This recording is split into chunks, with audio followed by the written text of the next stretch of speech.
नमस्कार दोस्तों, आज के इस वीडियो के अंदर मैं आपको एक बहुत इंपॉर्टेंट चीज़ बताने जा रहा हूँ कि अगर आप लोग कंप्यूटर अनुदेशक या फिर सीनियर कंप्यूटर अनुदेशक की अगर तैयारी कर रहे हैं, इंस्ट्रक्टर की तैयारी कर रहे हैं, तो उस कंडीशन में आपको क्या स्ट्रेटेजी फॉलो करनी चाहिए क्योंकि हमारे पास टाइम बहुत कम बचा हुआ है, ठीक है? तो इस टाइम में मैं आपको एक चीज़ सजेस्ट करूँगा, आप कोई टॉपिक पढ़ लेते हो, तो पढ़ने का मतलब ये नहीं है कि आपने वो सब चीज़ सीख ली। आप क्या करें, उसके कुछ एमसीक्यू उसके ट्राई करें, ठीक है? एमसीक्यू यानी मल्टीपल चॉइस क्वेश्चंस।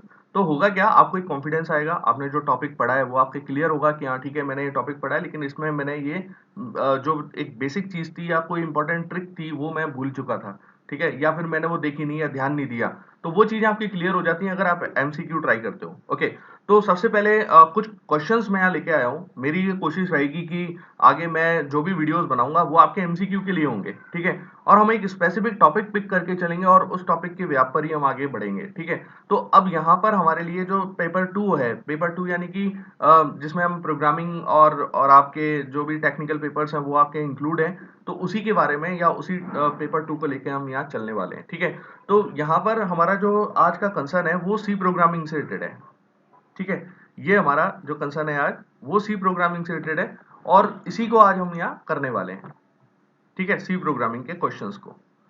तो अब देखिए यहाँ पर आपको करना क्या पड़ेगा। जैसे सबसे पहला जो क्वेश्चन आ रहा है आपका वो है एरे के ऊपर। तो array is a data type in C programming language. जैसे हम एरे जानते हैं, कोई एरे अगर आपको डिक्लेयर करना होता है तो आप किस तरीके से डिक्लेयर करते हो। आपने यहाँ डिक्लेयर किया इंटीजर, आपने यहाँ साइज डिफाइन किया और साइज डिफाइन करने के बाद आपने यहाँ कुछ एलिमेंट्स दे दिए, ठीक है। ये इस तरीके से आप एलिमेंट्स दे देते हो। तो total number of elements depend करते हैं आपके साइज के ऊपर। लेकिन यहाँ पर एक कंस्ट्रेंट होता है कि आप सिमिलर टाइप के एलिमेंट्स ही आप पिक करेंगे। यानी कि अगर मैं यहाँ चाहूँ, जैसे यहाँ 2 3 4 5 तो पास कर सकता हूँ, लेकिन अगर मैं यहाँ कोई स्ट्रिंग पास करने की कोशिश करूँ, जैसे आपने लिखा सीई, तो ये आप पास नहीं कर सकते क्योंकि ये इसका एक कंस्ट्रेंट होता है। तो बेसिकली जैसे प्रिमिटिव डेटा टाइप्स होते हैं, प्रिमिटिव डेटा टाइप्स होते हैं जिनके अंदर डायरेक्टली एक सिंगल वैल्यू स्टोर होती है। लाइक कोई आप इंटीजर लेते हो, ठीक है ना, आपने एक फ्लोट लिया, तो ये आपके जो है वो प्रिमिटिव डेटा टाइप्स हैं।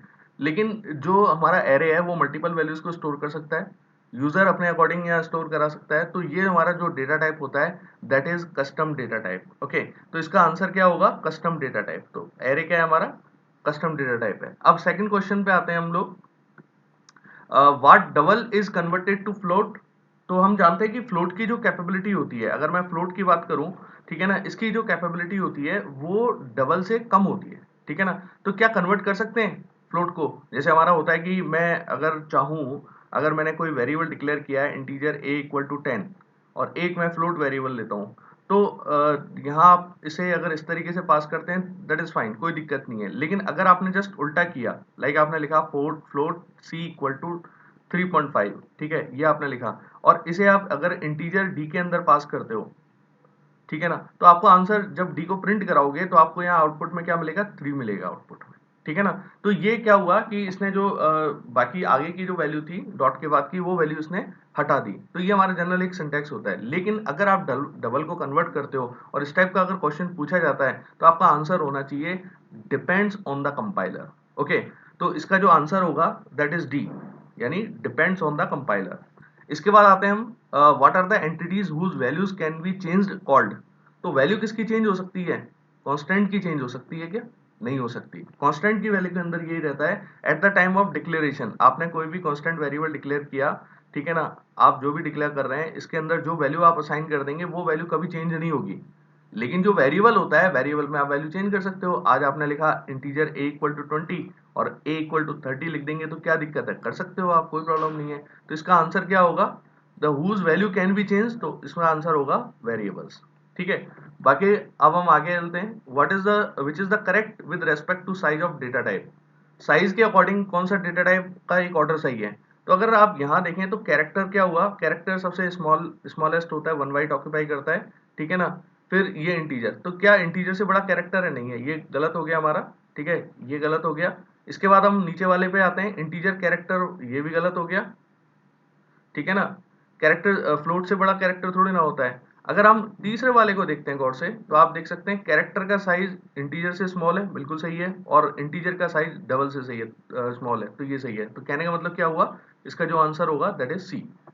फिर इसके बाद हम नीचे आते हैं, what is short integer in C programming. तो शॉर्ट इंटीजर के बारे में अगर पूछा जाता है, देखो ये ट्रिकी क्वेश्चंस होते हैं, हम जानते हैं कि ये भी एक टाइप का मतलब आप डेटा टाइप ही बोल सकते हैं। तो बेसिक डेटा टाइप आप ये ध्यान रखते हो, इंटीजर, फ्लोट, डबल वगैरह सब बेसिक डेटा टाइप्स होते हैं हमारे, ठीक है ना। लेकिन यहाँ ये जो शॉर्ट है, it is a qualifier and integer is the basic data type, ठीक है ना। इसका आंसर ये होगा।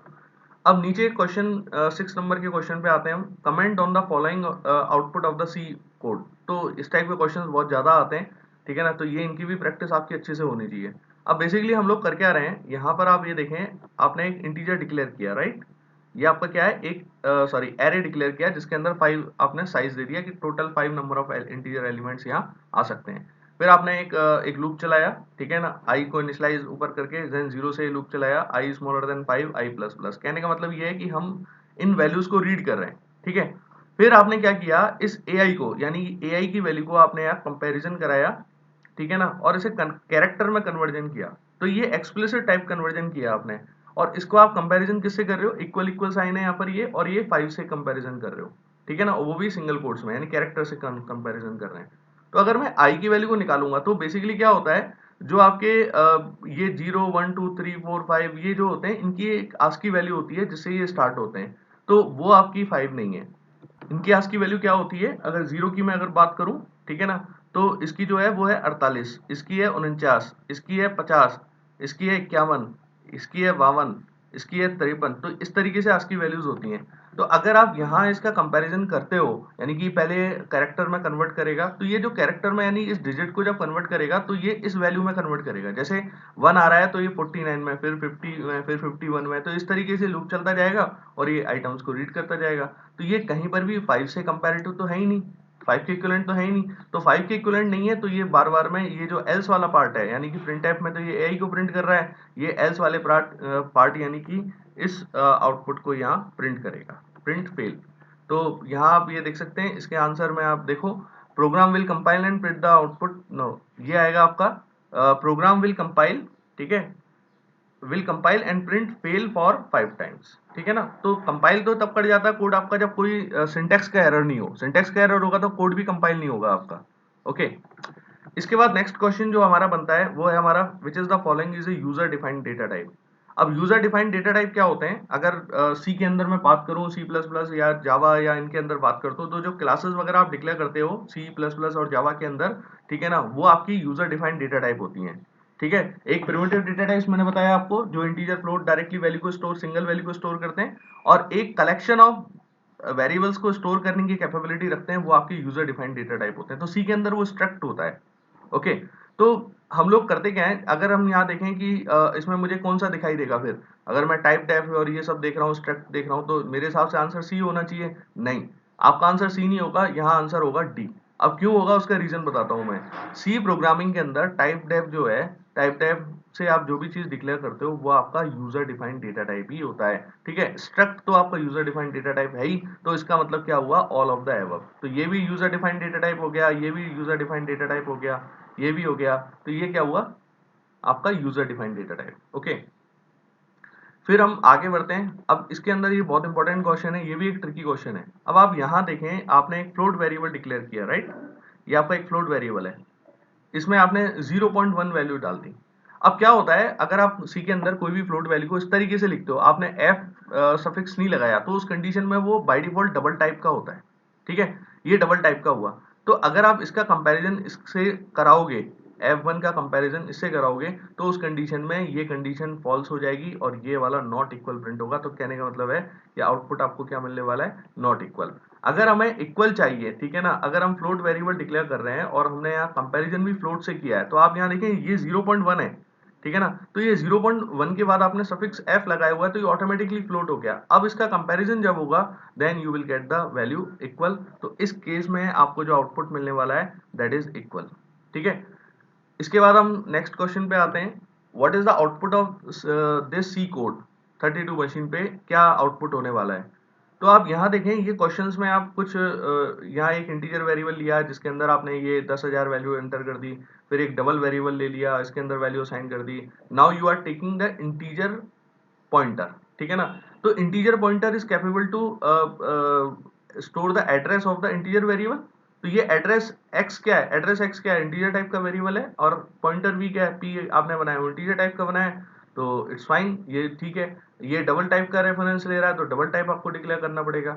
अब अगर आप इन दोनों का साइज मालूम करते हो, ठीक है ना, तो साइज ऑफ p और साइज ऑफ q, ये अगर क्वेश्चन पूछा जाता है तो जनरली क्या होता है, लोग क्या करते हैं, यार ठीक है, इंटीजर का टाइप जो कैपेबिलिटी होती है वो 4 बाइट्स होती है, और जो डबल की होती है वो 8 बाइट्स होती है, तो वो क्या करेंगे, तुरंत इस आंसर को डाल देंगे कि p and q are 4 and 8, ठीक है ना।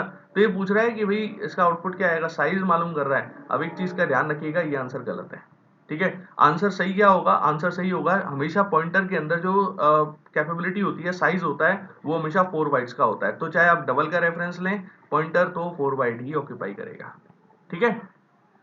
इसके बाद नेक्स्ट क्वेश्चन हमारा आता है एनम के ऊपर। तो एनम बेसिकली क्या है, एनम एक टाइप का डेटा टाइप है जिसमें कांस्टेंट वेरिएबल्स आप डिक्लेयर करते हो, उनको वैल्यूज के अकॉर्डिंग एक्सेस कर सकते हो। तो सिंटेक्स क्या होगा एनम का, वो हम देखने वाले हैं। तो इसमें देखिए सबसे पहला आ रहा है annum data type const 1 const 2 const 3, तो इसका आंसर पहला यही होगा। अगर आपने डेटा टाइप्स ऑलरेडी रीड किए हुए हैं तो आपको क्लियर हो जाएगा। तो गाइज ये आई थिंक ये वीडियो आपको पसंद आया होगा। आगे मैं काफी वीडियोस बनाने वाला हूँ, रेगुलर हम वीडियोस अपलोड करेंगे। तो मैं आपसे एक रिक्वेस्ट करूंगा, इनको जरूर से आप एक बार देखें और उनसे लाभ उठाएं। Thank you so much.